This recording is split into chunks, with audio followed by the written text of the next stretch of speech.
In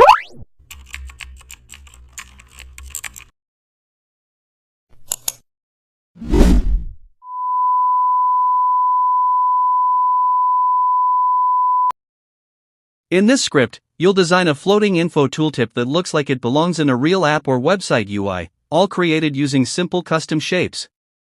Begin by opening Photoshop and setting up a medium-sized canvas. Select the Custom Shape tool and draw a rounded rectangle in the center to create the tooltip box. Change the fill color to a dark tone so it contrasts well with the background. Now choose a triangle custom shape and place it under the rectangle, rotating it slightly so it points downward like a tooltip arrow. Align both shapes carefully and group them together.